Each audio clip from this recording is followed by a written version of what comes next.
Welcome to Healthcare IT Today. I'm John Lynn, together with my colleague and friend, Colin Hung. The world of technology and healthcare ever-changing in new and novel ways, and that's why we love this stuff. So join us as we discuss the latest healthcare and health IT news, meshed together in new ways, which help generate ideas and new perspectives. Plus, we'll have a little fun along the way. Today, we're going to be doing a special episode of the Healthcare AI edition of Buy or Sell. And be sure to follow the show on social media at the hashtag HITSM and our personal accounts at TechGuy and at Colin_Hung. Plus, check out our 17 years of health IT blog content at healthcareittoday.com. How long until AI does these podcasts for us?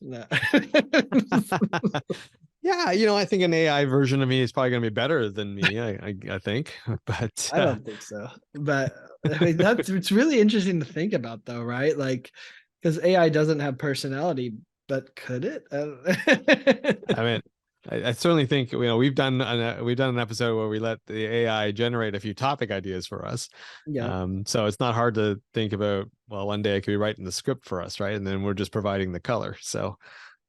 Yeah, that's fair. It's interesting though. There's the AI can't replicate, the interaction of two humans. I'm just imagining, well, what's the value of conferences? It's at all the parties, it's at the networking, it's connecting with people over food, and it's like AI can't do that, right? It's so monotonous driven, right? Maybe for good and bad, in some ways. At least today you can't, but who knows what's going to happen down the road. But yeah, no, today's episode should be a lot of fun. Love doing these buy sell episodes, and AI is definitely the topic du jour, so it felt fitting to use that. It's as today's central theme. I guess that means we're buying AI. Is that? I think we're buying into the technology. There's no doubt that the technology is here, and it's here to stay. It's just a question of, well, what aspects are really gonna be sticking around. So let's get to it, John. Let's hit it right off the top. One of your favorite topics, ambient clinical voice. Are you buying or selling that one? Yeah, well, obviously you prefaced it. It's one of my favorite topics. I'm definitely buying it, and it's funny because I bought it a year ago before all the large language models really illustrated how powerful it's going and how quickly it's going. So what's nice is it's a confirmation of what my hope was. The question is, was it really knowledgeable that this is happening? Although to some extent, when you look at NLP and everything that was happening with it, you could see that this was on the horizon. This was going to happen. But did it come a lot quicker with more accuracy than even I thought? Absolutely. So I'm 100% buying ambient clinical voice, and it's going to transform the clinical documentation for provider organizations. And the most exciting thing for me is the original versions had essentially a scribe in the background doing some of the work. Now we're to the point that it's all AI, and that's beautiful because it drops the price of it, which is key to mass adoption of this. You can easily see this even going into other countries that can't afford this technology usually. With a pure AI bot for it, you could do that, and that's going to be powerful. And then the second is that it's going to happen in real time, and that's the beauty of it. So I'm buying all in. I think there is going to be an interesting battle in this space, so we'll see how that plays out. No, it's hard to disagree with you, right? I mean, ambient clinical voice is such a time saver. Docs love it because of the workload reduction and the kind of returning back to the sort of era before EHRs, right? Where you're no longer staring at the video screens. You're more just verifying things. No, Evan, I'm with you. And then, yeah, I think the advent of the more ubiquity of large language models has just made the data and the awareness so much higher for this technology. So I agree. I think, especially with some of the work that, our favorite friends are doing in this area, like our friends over at Nuance, with their ambient clinical voice technology, you watching the demos, you just can't, you look at it and go, of course, this is what people want down the road. Well, and I think you're right. And the beauty is there is so many in the space, right? You mentioned Nuance, which is probably the leader. Suki's in there as well. On Point Healthcare Partners, Ambience Healthcare. I just interviewed Nabla out of France. They're a really interesting one in this space. A Bridge, etc. I mean, there's so much innovation that's happening. What's cool about this, and someone pointed this out, and I think they said it in a different way, but I was like, wow, so if I'm a Suki user and I know how to use Suki to document the visit, then does it matter if you have Cerner, Epic, Meditech on the back end, whatever? And so in some ways, with the whole workforce issues that we're facing, a doctor that has never used Cerner and that goes to another hospital that has it, and they're used to using Epic or vice versa, like that's a problem in some ways, right? And so then they have to get like a nurse to document for them, or it's been this challenge. Well, if it's all ambient clinical voice, whichever solution out there, that doctor could practice anywhere. I thought that was a really interesting concept. That it's like, yeah, you're abstracting the data collection and storage so that you don't even need the UI of the EHR to be able to document your visit. That's great for travel nurses. That's great for doctors that are rounding in different places. So I thought that was an interesting evolution of this technology. And it was I think it was Nobla actually that I was talking to, and I think he described it as, hey, this is just the start. And I've been chewing on that. What does he mean by that, right? But it's true. If you have the interface of clinical documentation, there's going to be a whole platform of things that you can do on it, whether it's clinical decision support, whether it's prescribing, whether it's like all of those things happen at the interface of documenting the visit with the ambient clinical voice. So what is that going to open up to them that's going to be interesting? And I think he's right. It's just the start of what are they going to build on top of it. Are these ambient clinical voice companies going to become platforms? I know that's a dirty word sometimes, but platforms for other innovators to do cool stuff on it as well. Yeah, no, and it's interesting to think about that whole abstraction. This is sort of absolve EHR companies from having to improve their UIs for data entry, right? Like, hey, rather than spending a ton of resources making those screens finally truly usable, let's just make sure we have a very good integration with these ambient clinical voice solutions out there, and because that's the preferred interface anyways. No one wants to be sitting there typing stuff into a screen, right? That isn't the interface I would choose. So interesting to think about, and frankly, doesn't matter if it's true or not in terms of I don't have to learn it. I just, as a doc, I would totally want this in my office. Like, who wouldn't want this? Well, and we're seeing the first application, which is coding, right? Yeah. So that's essentially layering on top of it to do all the coding, right? And we see that OnPoint comes from that because they are operational people that know how to do the coding. 3M with the partnership with Amazon HealthScribe, they're doing that as well, right? Because of course 3M, bought a Modal, which has a lot of coding engines and all. 3M's acquired as well. So that's interesting. That makes sense, right? We all know, okay, the documentation is about billing as much as it is clinical workflows, but Sure. I think it's going to open up all these other opportunities beyond just coding. Well, actually, let's talk about that then, John. The second topic here, the use of AI bots for searching patient data, because we've talked about getting the data into the EHR. Next thing, of course, is if I don't even want to have the interface, I need to find a way to get the data out of the EHR and present it back to the end user. What are you thinking? Are you buying or selling this technology? It's a hard one because I love the technology because using generative AI to summarize the 6,000 documents on the patient record, that I'm buying, right? So maybe that piece of the collection I'm going to buy that says, give me the summary or things like that. But I'm not sold that it's going to be a voice interface like the AI bot, where like Amazon, I can't say it because it will respond, but or like I'm not sure that the voice is the right interface. Like, I mean, sure, in a surgery where you're done, maybe you do, right? Hey, give me the last 3 lab results, or you give me the allergies and verifying that with voice, like that makes sense, but I'm not totally sold on it. Suki, I talked with them yesterday, ironically, and they think it is. And so they've integrated that as part of it, and it's interesting in theirs because oh, maybe you should do that because you can integrate it with the clinical documentation. Give me the last 3 lab results, insert those into the note, right? I mean, like that becomes an interesting interface. But I'm not so sold on it. I mean, we saw some of this from ECW. We saw it from Oracle Health at their user conference. This whole voice interface that says, "Hey, when are the next 3 appointments?" Or what, give me a summary of the last 3 visits, or things like that. And so I think that's interesting to see. But are they going to do it voice, or will that be clicks and prompts? Yeah, I'm buying this one. But not for the use case that you're talking about.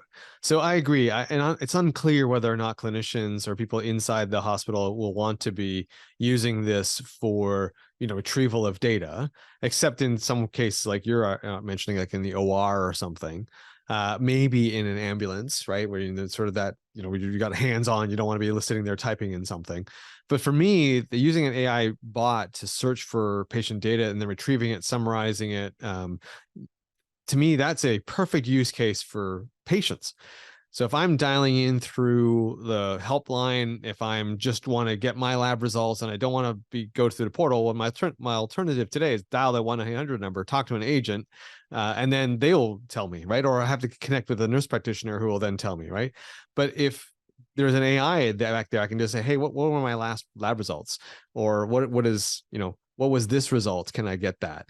And, I think that would save a lot of time and a lot of phone calls, and get the patients the information that they really want. So I like you, I totally agree with the concept of the technology.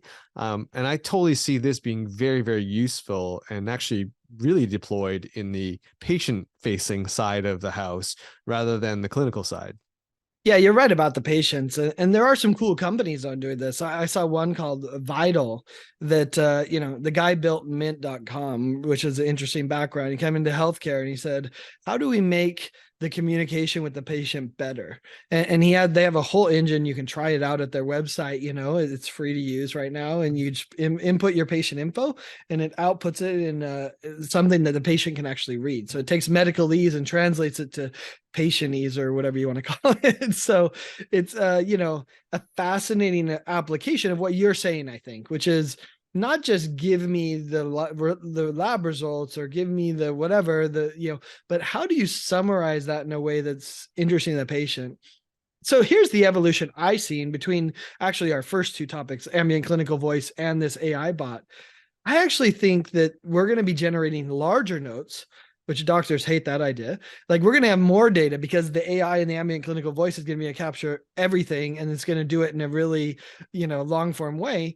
And then from that, it's going to use the AI to create a clinical note, a billing note, a patient note, a nurse note, a specialist note, et cetera. So like, it's going to take all of that data, and the AI is going to create essentially a note, if you will. So that's our terminology today, that just is focused on that specific person in that specific situation. So, to your point, the patient's going to receive a note that is actually readable for them. Yeah, no, and it's again interesting you say that, because we talked about the whole idea of voice abstracting the need for the GUI. This kind of AI voice interface is going to essentially remove the necessity of brevity, right? Like there's now no longer, with infinite storage and with the ability to summarize all these things using AI that we trust. I'm not sure we're 100% there yet, but when we get there, I mean, like, well, I can totally put in a 7-page note. Or I don't even know it's 7 pages. Yeah. Right? It's just going to recorded happen automatically. Exactly. So in a weird way, I think you're right. We're going to balloon the size and the amount of health data that we're collecting because we've abstracted ourselves from it, right? We're going to be totally dependent on these summaries. And I think it's a good thing because, as we know, there's lots of companies out there, like Scanslated is out there that helps people interpret radiology results, right, in a human readable layperson format. All these things are things that people have done, and you can totally see that use case for AI to explain what does this lab result actually mean for me as the patient, right? Like, so what does that number really mean? Oh, it means I have to go and do more on this diet. I have to exercise a little more. Or you know what? Hey, I'm doing great, right? But But unless, you're super familiar with those digits and those numbers, you probably wouldn't know that just by having the AI bot read it to you. So I agree. I think this technology is pretty exciting. And that's why I am definitely buying this one. Yeah, And hey, well, it is gonna blow up, and to be fair, it's gonna suck for a while, right? Like, yeah, at the beginning, they're like, "Wait, you just made things worse," and they're right. It probably will get worse before it's better, but then it will get better. hopefully so. Hey, if you're just tuning in, you're listening to Healthcare IT Today with John Lynn and Colin Hung. Today, we're doing a special healthcare AI edition of Buy or Sell. All right, on to topic number 3, John. Diagnostic AI. You buying this one or are you selling it? So there's one buzzword that's a sub of AI that and I've heard people even describe it. AI is not artificial intelligence; it's augmented intelligence. The other one that's coming in vogue that we're going to be sick of is the word copilot. That is fair, right? Everyone's looking at AI as a copilot, not the pilot, and so that applies extremely well to the diagnostic AI space, right? So I'm buying this. I think it's going to be powerful, actually. When you look at what's happening with the diagnosis, especially with medical images, and the way it's evaluating medical images, it's evaluating lab data, other sensor data that's happening. The AI that's happening diagnostically there is so fascinating. I think of a company Ibex that I saw in Israel, and what they're doing with medical imaging, and of course they're taking a very, a slice of it, right? Like, but that's the thing, is there's so many slices, there's so many opportunities for this to solve the problem and be better than the radiologist, and to improve the radiologist, which that's what everyone's doing, right? They're co-piloting the radiologist or the doctor. It's so powerful. I'm excited about what's happening, especially when it comes to the quality data like images or labs. I'm a little less, I'm not buying as much that diagnostic stuff's going to happen on top of the ambient clinical voice that we just talked about, right? Let's save a little time for that. Sure, it's going to bubble up some things. It's going to be a nice co-pilot to the doctor for certain things. Maybe we'll find some edge diagnoses. But, when it comes to imaging, I'm buying diagnostic AI. And if doctors and radiologists don't embrace it, it will replace them. This is interesting. I am sort of selling this one. This diagnostic imaging. I now this doesn't mean I don't think it'll be implemented. I think it's going to be implemented. I think people will want to use this, especially as you just said, in the world of imaging, to help co-pilot and identify, hey, prioritize. We've heard it, to help prioritize that inbox. So rather than first in, first out, have the AI kind of scan those images, literally look for anomalies and go, hey, this one seems something seems to be a little abnormal about this one. Prioritize this one. I totally understand that. It's not doing the diagnosis. It's just helping you, buying into that side. But I just think we are heading for that trough. And what I mean by that trough of disillusionment or that trough of disbelief is that I have no idea, nor do docs have any idea. What are these AI tools trained on? Are these all white guys, and that are like 45 living in affluent America, or vice versa? It was this trained on a different category of people, and so I think the universal applicability of the algorithm is going to come into question, and I don't think the industry is built to answer it yet. Because as we've all heard, you can never have enough data. There's never going to be a big enough data set. So how do you build your AI algorithm to accommodate for all the variations of people? And so I think we're heading for that trough where somebody is going to unfortunately run into the lawsuit, right? Or is going to run into the problem where either they were overdiagnosing or underdiagnosing, and it's going to be realized, oh, there's a bias here. Look who we've undiagnosed or not diagnosed here.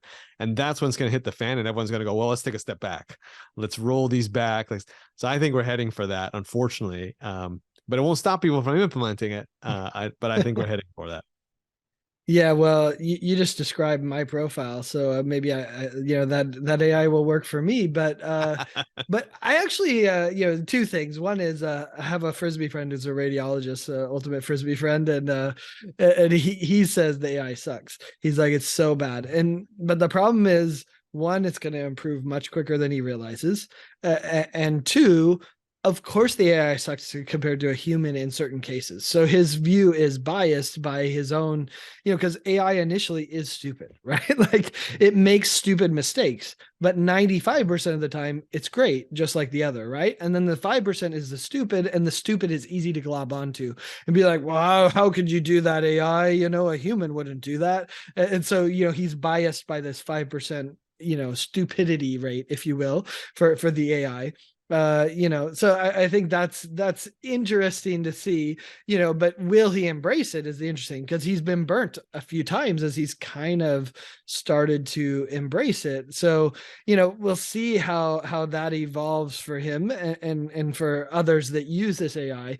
But I just think that when you look at it from the health equity standpoint, I actually think AI could be a breakthrough for many health equity issues, because it turns out you're comparing a bot that's going to be trained on biased data to a human who is trained in biased ways as well, right? So, like the AI bot could discover other things that and even patterns of our own humanity and how we're not treating people effectively. And so that's where it gives me some hope, right? Is that the diagnostic AI, if it does use the right data sets, right, and maybe even gets access to data sets, and realizes that, hey, as humans we've been doing a poor job with certain populations, right, and maybe the AI could discover that and help improve us as humans.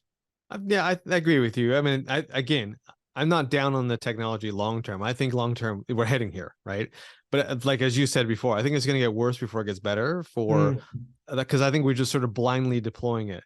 But to your point, there are some cases where it makes great sense to do this. I mean, low acuity kind of diagnosis, those types of things where, the human being maybe isn't as good as, or doesn't need to have that super specialty. So I can totally see like that. There will be some very good use cases, but in general, I think we're heading for, it's going to go down and get a little bit worse before we come back and go, oh, okay, you know what? Now we know some limitations here. We can now work around it with the AIs we have, knowing these limitations, or we're going to code around it. Let's get some better data. So either way, it will get better. I agree with you over time. Yeah, it'll get better, but there's the example you saw where someone used ChatGPT to find a diagnosis, this obscure diagnosis for their child, and all the doctors couldn't figure it out. We're going to hear more stories like that. I feel for doctors though, because for every one of those stories, they're going to hear 100 other stories where someone thinks they have some, Rare disease. Yeah. cancer. Yeah, Yeah. exactly. Yeah. And the doctor's like, no, you just have allergies, right? Or Right. whatever it might be, right? And so I think that that's going to be interesting to see how that evolves, because, Dr. Google is going to become Dr. ChatGPT. In fact, it already is. Last topic, John. Website chatbots. Are you buying or selling these? I'm selling them because I think that healthcare is just too specific. And, I know I've met a lot of them, and I get how they can stop some of the call center. And so maybe, I guess there's a few call center calls that might be benefiting from it. But I think that for the most part, we're going to go into it and feel really disappointed by the experience of the chatbot. I say that interesting enough because I think, I just got married and we were working on the ring, and there was a question we had, and we used a chat bot when we were doing the ring for my marriage, like that, and it gave me the answer. And she'd actually called in, I think she'd emailed them, she'd replied and hadn't got the response. And I said, well, let's try the website, do the chat bot on the website. It gave me the answer I needed. We got the ring ordered, all that worked out fine, right? So I get that it can be, but I just think that most of the questions that patients are asking can't be answered by the chatbot. And so I don't know. I guess I'm selling this one. Although my guess is there's going to be a chatbot in each one, but I'm selling it because it's going to be a dissatisfactory experience for most that use it. I'm totally opposite. I'm totally buying into this one. I do agree with you though that for some very complex needs, for some very complex questions, it may not be suitable. But I think chatbots in general wouldn't have been suitable for that kind of person, anyways. Well, that's every patient. It's all But complex. but I think AI Is enhanced it? chatbots, I think, can answer some pretty good questions, especially the ones that I've seen now that are integrating with the search bar, right? Like I just spoke with Orbita and did an interview with the CEO of Orbita, where she was talking about the fact that, now when you go to a healthcare organization's website, you go to the search and you say, I'm looking for, a psychiatrist. I am looking for a cardiologist. Well, it uses AI to interpret. It knows who you are based on your IP address, or maybe the fact you've logged into my, the my chart. And it goes, oh, okay, well, the reason why you're asking for this is probably this reason. So I'm going to bring you to this page, or I'm going to deliver this information to you, right? So to me, well, I'm not diverting anything from a call center, but I'm using AI to enhance your web experience. And to me, that can be very good. Instead of bringing me to some generic page that didn't have what I was looking for, I can now just type that in and have AI using a large language model plus NLP really interpret that for me. I'm actually very encouraged by that, because I think actually that's a better experience than what we have today. But I think to your point, I think if I've got, if I've got a loved one, or if I've got myself a few comorbidities, I've got multiple conditions, I'm seeing multiple doctors, I'm not sure a chat bot anyway, no matter how much AI is deployed on it, is really going to be the best thing for me. I need to speak to someone. I need to talk to a care navigator, right? But for simple things, for simple questions, I think website chatbots are here. We've seen the data. It's proven that they divert enough calls. And in today's world, with the lack of resources and the lack of funding, I think this is a good thing. Yeah, and I think of my friends at Hiro, however you pronounce it, another Israeli company. Interestingly enough, like they're learning from the questions that are being asked and all that, right? And so it will get better over time, and it's fine for the basic stuff. I guess can you do, what insurances do you cover? Could you schedule them an appointment? But the problem is, and maybe it's my own personal bias, is I usually want to talk to someone like, do I need a 15-minute appointment? Should I see the doctor, all of this, right? And then you look at, our system that's not value-based care, it makes chatbots harder as well, right? That decision often needs some feedback from a human. So I think it's a bit of a challenge to do the breadth of questions that come in, from it. Like you said, I actually think they'll implement it. I just think I'm not sure how much it actually reduces the calls to the office and the need to talk to a human. That part I'm not sure about. No, I am excited about web chatbots that are sent out to like collect patient info, whether it's a survey info or their health data or those types of things. So I think chatbots there make a lot of sense. Hey, give me your blood pressure reading today. And then they're like, oh yeah, I need to do that. They do the blood pressure and send it back, right? Like I think chatbots that do some of those things are like, how are you feeling today? And assessing that way. I think we're going to use chatbots for those types of things, even like, have you paid your bill? Or do you need help? Are you able to do it, right? A chatbot's perfect for that, to assess the information, gather the information that's needed for like, why didn't you pay your bill? So that then you can kind of put them into buckets and then, escalate them to humans or whatever it might be.